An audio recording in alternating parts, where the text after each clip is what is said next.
Hello, good morning, good afternoon, good evening, and welcome to another Monday morning art talk. So today's art talk, I wanted to discuss probably one of the greatest lessons that I've learned in my life. And I mean, that's pretty broad to say, but I truly feel that it had an impact or can have an impact on you.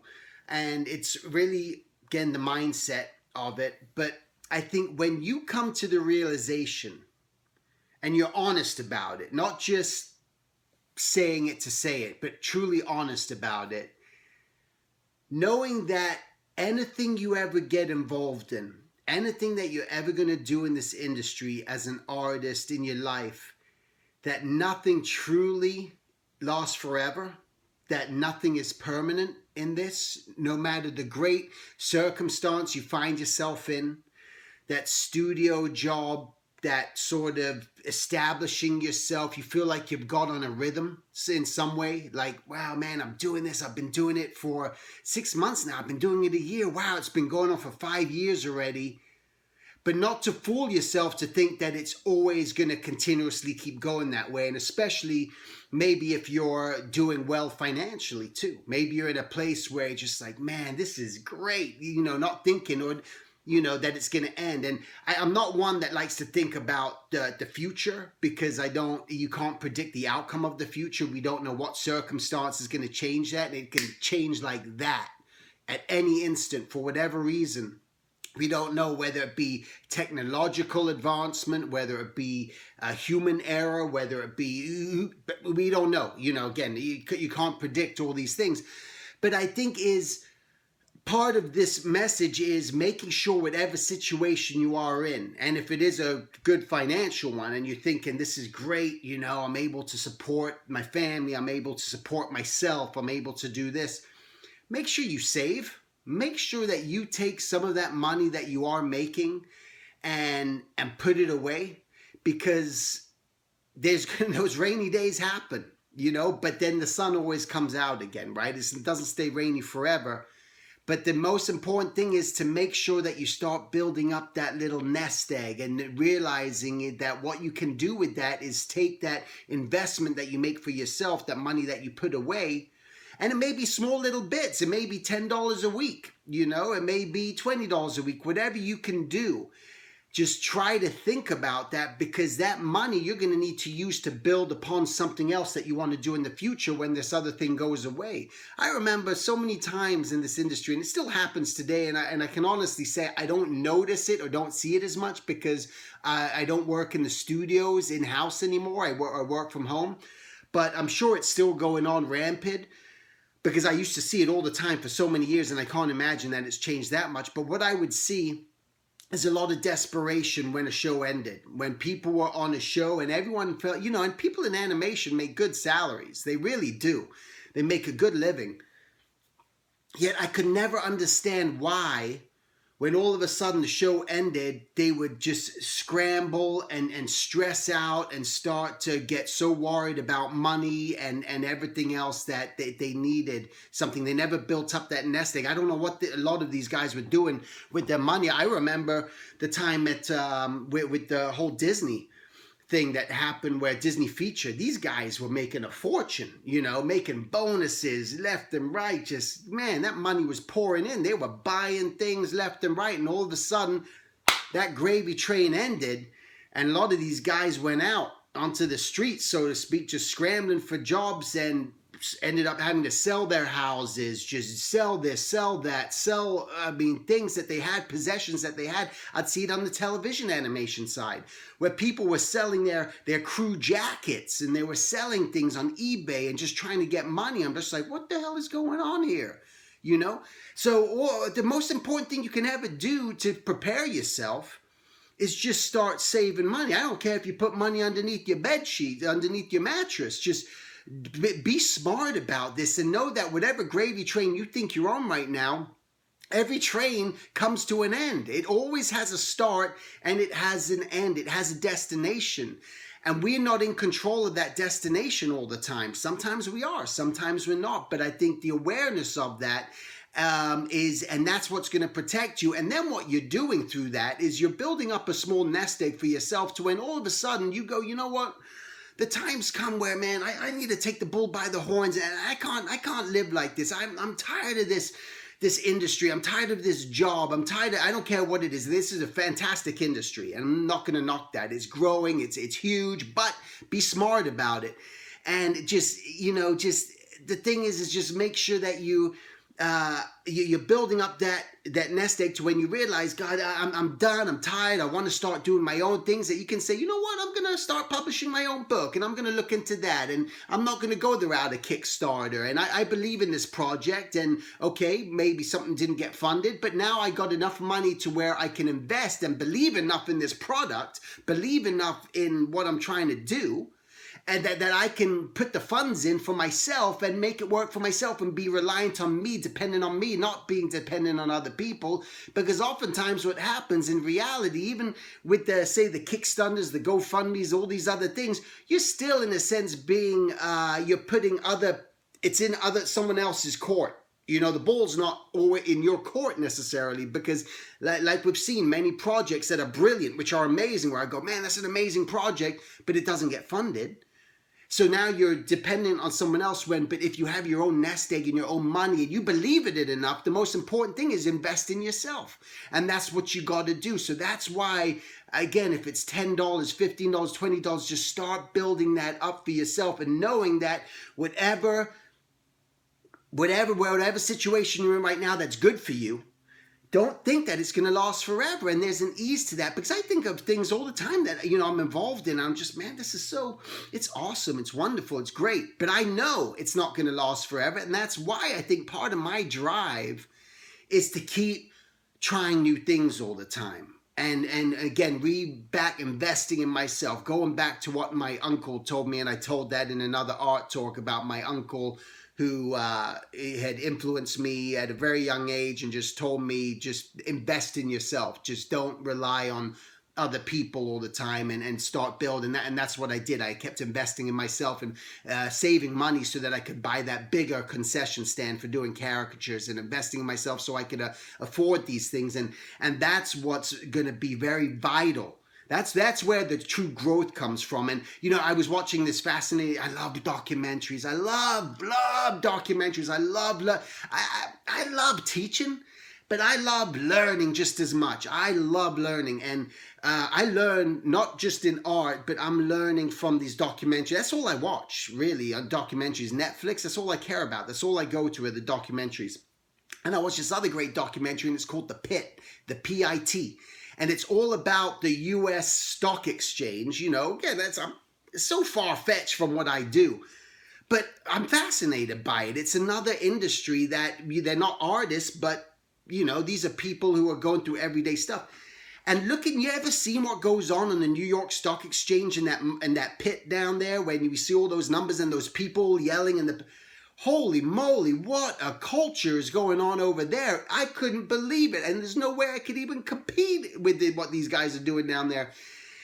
And these guys are in this pit in this daily life, and they're controlling everything, these guys on this market. How much we're paying for coffee, how much this is, how much that is. They control everything.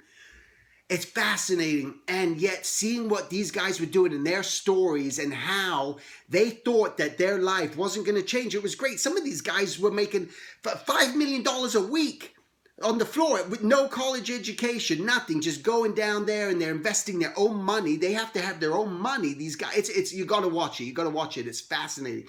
And these guys that got their own money, they're doing this, and they're thinking the gravy train, this can last forever. So a lot of them put themselves into not only financial debt, a lot of them, because they thought they'd start buying up all this stuff and then lost it all.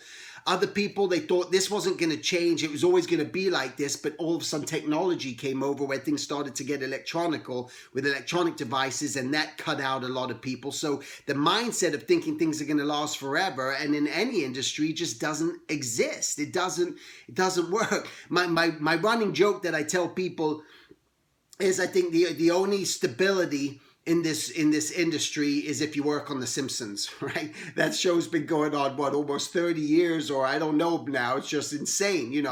I know a couple of guys who have been on it since day one. That's quite a ride.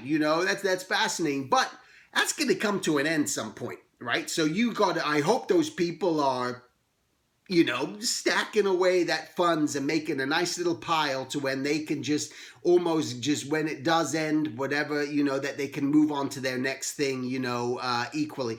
And the most important thing that I would say, no matter what job you're doing that you're involved in, that you think is gravy and you think is awesome and great, don't just think that that's it. I'd say work on that other thing on the side. Work on your baby projects on the side. Keep that thing going. And if you don't have a job in the industry, if you're not working in the industry and you're a student, you're going to school and you're looking out there, the same thing applies. Don't think, I thought when I got a job at Warner Brothers, when I got hired at Warner Brothers in 1997, man, I've made it. This is it. This is it. And I just remember one artist coming up to me, and she was a seasoned pro veteran. She might have been in her late 50s at the time, and she's all looking at me just like, this isn't it. Come on. It's like, you'll wait and see. And I was like, my second day there, I'm like, what? What are you talking about? But I realize now what she was talking about, what she was referring to. So it's a nomadic life, this industry. And what I mean by that is you're going to go from one studio to the next, one job to the next. So prepare yourself. Don't believe that this lasts forever. Don't believe that anything, just know that. And I think knowing that will help you. That way you don't get so caught up in the, some mystical thing, that thinking that even if you sell a show, you're going to be a millionaire. That's not the case. A lot of people have this false identity. If I sell my own show, I'm going to be a millionaire, and that's going to be it, and I'm going to be so rich, and I'm going to do anything I want.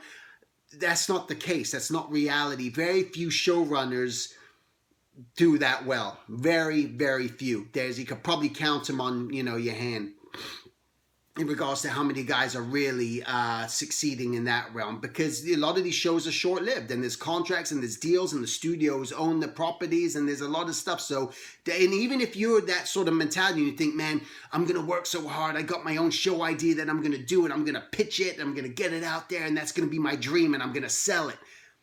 Oh, that's fine. Do it. But don't think that that's it. Don't think you're just going to be able to sit on your back and do nothing after that, because that's not the case. You're going to be thrown headstrong into, just a lot of putting out fires and dealing with a lot of people. It's going to be a lot of work. But that's my message for today. That's the greatest lesson that I learned in my life is don't get overexcited. Be excited.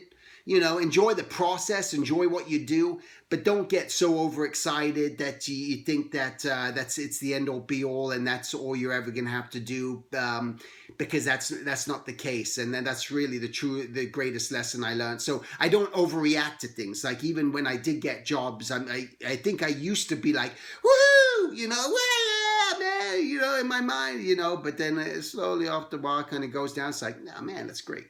Yeah, I'm always appreciative. I'm grateful. I'm extremely grateful. And I'm just, and I appreciate that. But I don't get to the, jumping up and down and typing it on Facebook and online. Oh, my God, look, I'm at this place now. Look where I'm at. Look what just happened to me. Look what happened to me. And it's like, settle down, relax, take it easy, stay calm. Just enjoy the moment. That's the bottom line. Enjoy the moment. Don't overthink it. Eventually, as you realize on this earth too, that everyone suffers from the grass is always greener syndrome, and that syndrome is the idea that you're gonna get involved in something, but even though that's what you thought you wanted, you're always gonna think that there's something better. You're always gonna think there's something better, no matter what field you're in.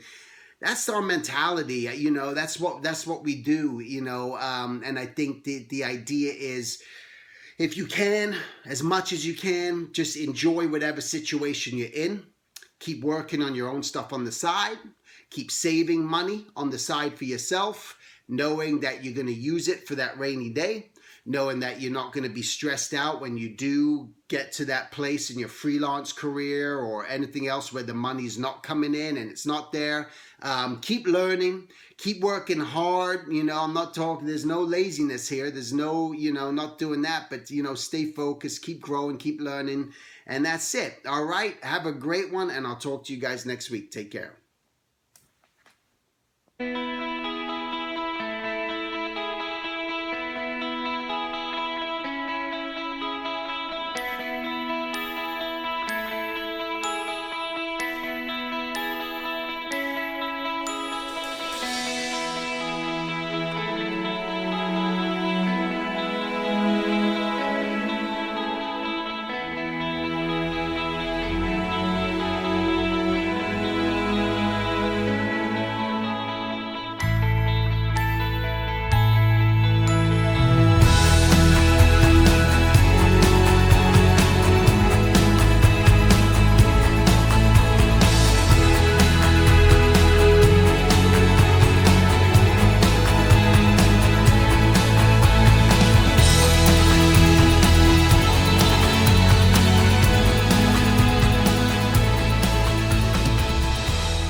Hello, this is Steven, and I just wanted to tell you about this cool thing that I'm doing right now through my website at silvertunes.com. It's a Skype mentorship. In a sense, what I want to do is just talk to you, meet you, tell me about things that are happening in your life, see if there's anything that I could do to help you. I can look over your artwork, do your portfolio, and just maybe try to push you in the right direction that you want to take your life and your journey. All right, so you can go to silvertunes.com, go to classes, click on mentorship, and you can learn all about it. We can try to arrange a time, set up a date. It doesn't matter where you live in the world. And I just wanted to make it just very affordable, just to open it up, because I love doing this. I love meeting people from all over the planet. It's a really cool thing, and with this technology, why not? So that's it. Thanks. Whoa! Hey! Go back. Go back. Go back. Great. Go back. Go back.